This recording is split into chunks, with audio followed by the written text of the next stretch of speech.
Your voice has power. All right. Assalamu alaikum wa rahmatullahi wa barakatuh. We're with for those of you who are listening after this session, I am currently with members of the Writers Block, which is a community, which is a part of Strange Incorporated, a non-profit publishing house. And I am Aisha, and I am very excited to do this actually for the first time. So anyone who has any questions who is here right now, please do either unmute or just post your questions, anything to do with writing, post them inside of the chat, and then one of us will answer it, inshallah. We're here to support each other, and bismillah.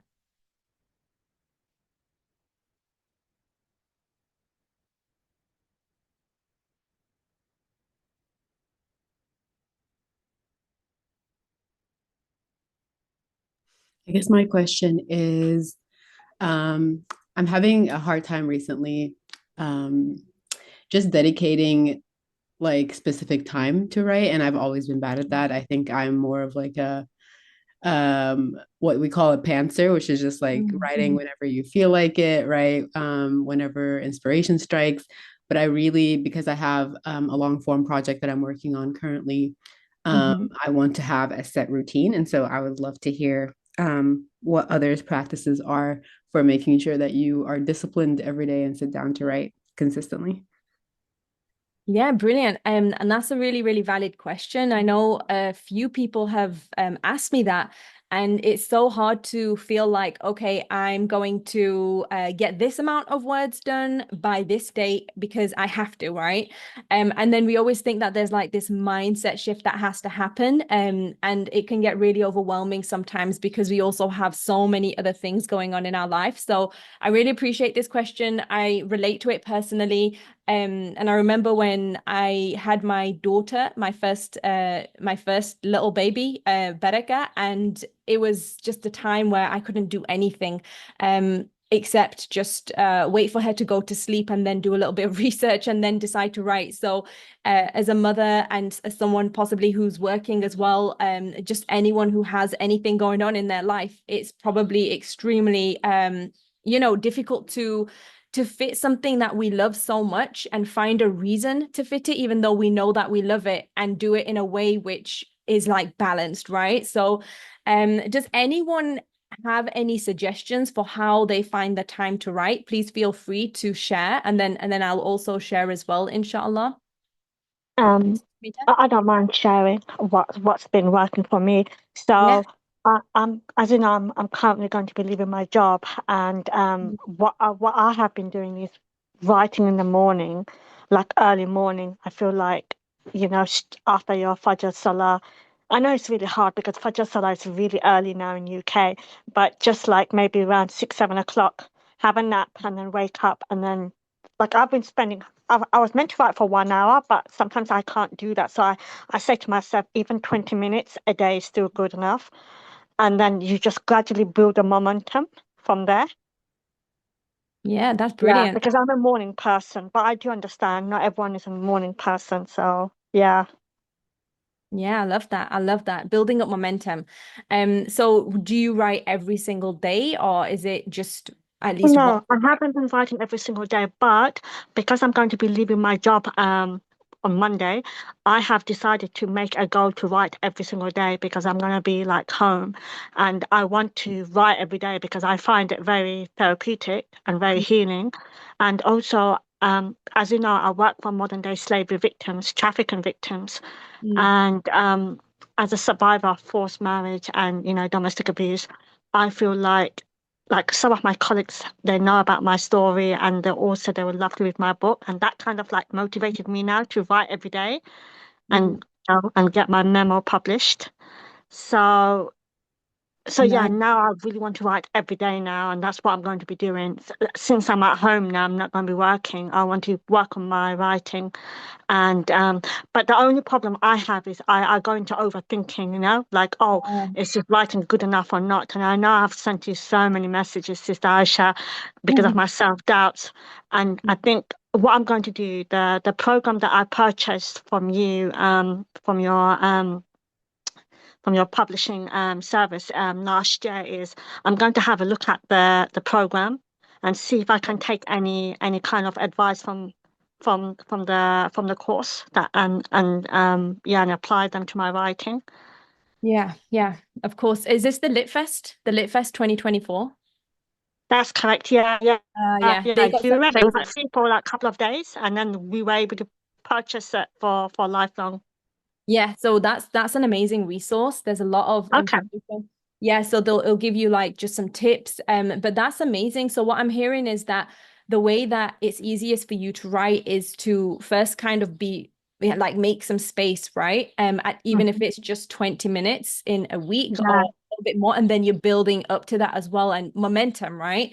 So is there anyone else who wants to share their experiences? Feel free. Jazakallah khair, Sister Sushmita. That's beautiful advice. I appreciate it.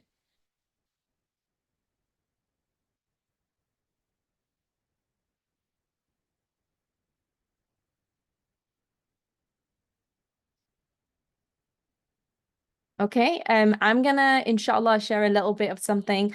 Sister Hanat, yeah, please share. Assalamu alaikum. Wa alaikum Yeah, salam. my experience is not recent. Okay. But yes, I just wanted to encourage the sister Shushmita and others. I think the writing writing is similar to a muscle, and it is something that you have to kind of exercise.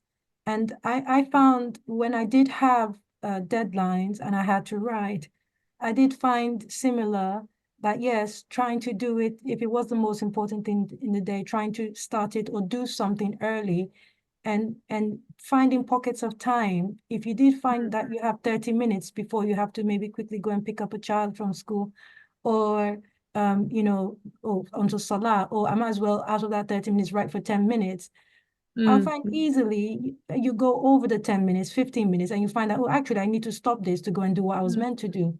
So I think we practice, and no matter how small the time may seem, putting in that effort just to do it. And with time, it becomes easier. But yeah, procrastinating until you finish this, until you finish that, can, really leave the work undone.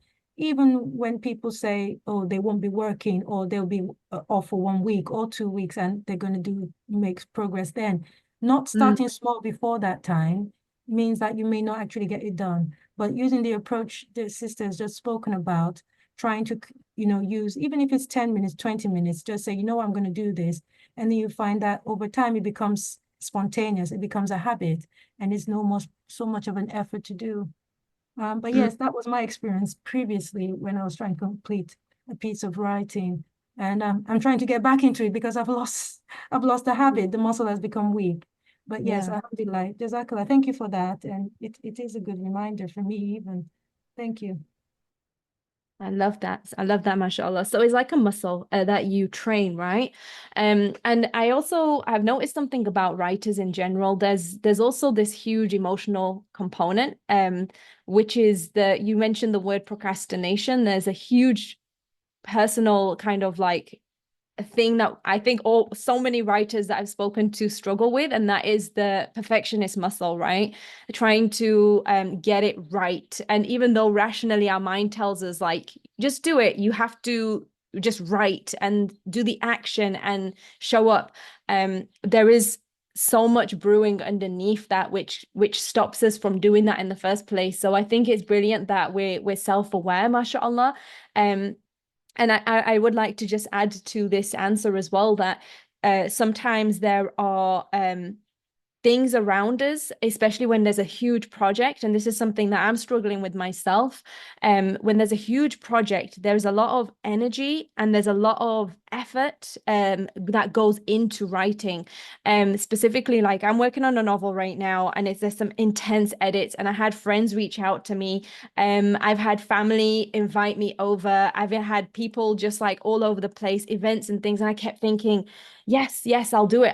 And then I realized that when I did do those things, there was like an overwhelmingness that I couldn't focus on my writing. I was exhausted. And I realized that, subhanAllah, someone said something so powerful that there's always a price to pay. There's always a price to pay. You don't choose what that price is if you truly want something, right? So with the writing, if it's a huge project, there will be a price that you will pay from other parts of your life, right? You're not going to have the energy to do certain other things. So it's just kind of a matter of being discerning and deciding that what am I willing to do to finish this project and eliminate those distractions that take away my energy, that the energy that I need for this project. And there's a lot of commitment that comes with that as well. So I really commend those of you who, mashallah, took part in NaNoWriMo and just make the effort to write and want to write as well. It's amazing, mashallah.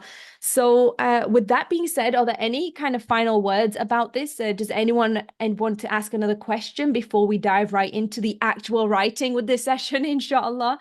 Please feel free to unmute or type. I had a question, Sister Aisha. So when I'm writing, sometimes I'm like stuck with my words. So then I forget about the purpose of my writing. And like with my memo, like obviously I do want my readers to enjoy my book and find it inspirational. But I feel like the first purpose should be about like healing, like having my authentic words out there. Yeah. Like it's almost like a gift to myself, like a gift to my younger version who always felt quiet and oppressed. So I just wanted to know what your opinion is about that, because I know like when we write a book, we do want it to do, we want people to like it, but then if we focus on that, it takes away the authenticity of our words, right? Like what we want to say. Yeah, absolutely. And normally we always say, they call it the quote unquote vomit draft. That's like the first draft where everything is out. And a lot of the times, a lot of things that will never reach people's eyes will be in that draft. And it's a way of sometimes processing our own emotions. And as you said, that writing can be extremely healing, right? So your purpose of writing is to, I'm from what I've spoken to you before as well, is you want to heal yourself and also you want to be a means of healing for other people. Is that right, Sushmita? Yeah, that's absolutely right. But what happens is I forget the first intention and I end up focusing on the second intention, like does this sound good? And, am I writing what people want to hear? And then it takes away my real version, like what you're saying is absolutely right. But I find that I get too focused on the second intention and then I had to bring back because, if I can fulfill the first intention, I feel like I've done a great justice to myself, Yeah, of course. And do you, when it happens, when you kind of lose focus on the purpose of writing, like just getting your words out, making sure that they are your words, do you notice that there's a connection to other things that you're doing in your life that is making you feel more like you want to serve other people rather than express yourself? Yeah, it definitely it reminds me of self-abandonment, which is something that I used to do a lot within my family and when I was married, like always abandoning myself. And that's what I'm saying, like writing this book is a gift to myself because I'm actually going to say what I have to say. But then if I keep thinking about the second intention is, how am I going to heal some another woman who's been in a similar situation? But then it takes me away from my true words.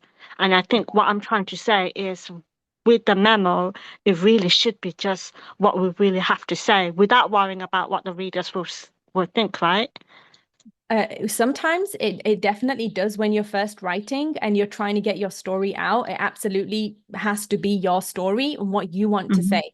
But if you're writing a book, then there is an element of another person reading it, which means that it's important to communicate that, right? But at this stage, the mistake that we make is sometimes if this, you get into this reader mode where, if another person reads this, are they going to understand it? Are they going to like it? And that is very natural, especially if you're someone who works you know, you're someone who serves people, you're a natural healer, you like to help people, you like to make people Yeah. feel good, and naturally that's going to come into everything that you do, and writing is one of those things, right? So Yeah. the first thing is this your first draft, Sushmita? Yeah, it's my first draft, and I want to keep going because the first time I got feedback from the sisters in our group was really good. And considering that I was feeling very intimidated and not comfortable, I felt like I had positive feedback. So this is my first draft, and I've given myself a task to share my draft, my second piece of draft within 2 weeks with the group. Yeah. That's amazing. Yeah. Yeah, that's what I really appreciate now that I'm leaving my job, because it means that I can just focus more on my other things like my writing and my exams coming up. Yeah, absolutely. Yeah. That's amazing. So it's just your first draft. It's your first draft, inshallah. And there's, like I said, writers, we have a lot of depth, and then there's a lot of thought that kind of stops us from doing the actual writing. And sometimes we underestimate and we don't realize how powerful the things which drive us to write are: being sensitive, being driven to make something beautiful, like a piece of masterpiece in some ways. Maybe I'm throwing so many big words out there, but at the same time, it can be something that holds us back too, because there's that perfectionist, there's the outer critic, there's the inner critic, and there's a lot of things going on. So honestly, the most important thing, Sushmita, is that you're aware of this pattern of thinking, this way of worrying about what other people think. And it could be something, inshallah, just because you're aware is the most important thing. And you can begin to, whenever that issue comes up, you can deal with it at the time that it comes up, inshallah, and then see how you deal with that, worrying about what other people think, and then just start writing as well. But the important thing is you're asking the question, you are very self-aware, mashallah, and you're very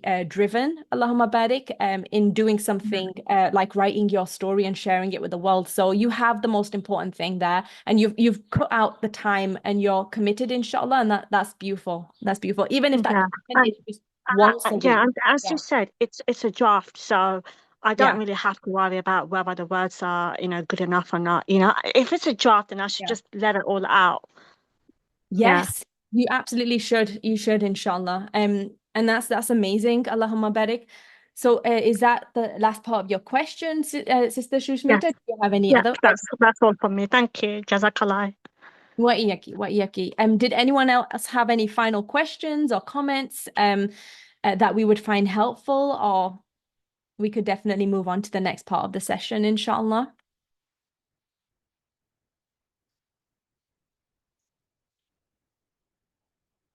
All right. Okay, I'll take that as inshallah a no. Okay, so alhamdulillah, thank you so much for sharing your questions and sharing the answers with each other as well, and just your own experiences. I don't think that there's anything as valuable as human connection. There's so many experts out there. If you want a question on proofreading and how to write a story, you can literally type it in AI, and then you can find a whole kind of way of creating that story. But human experience is something that is so unique, and I really hope, inshallah, we can do more of these.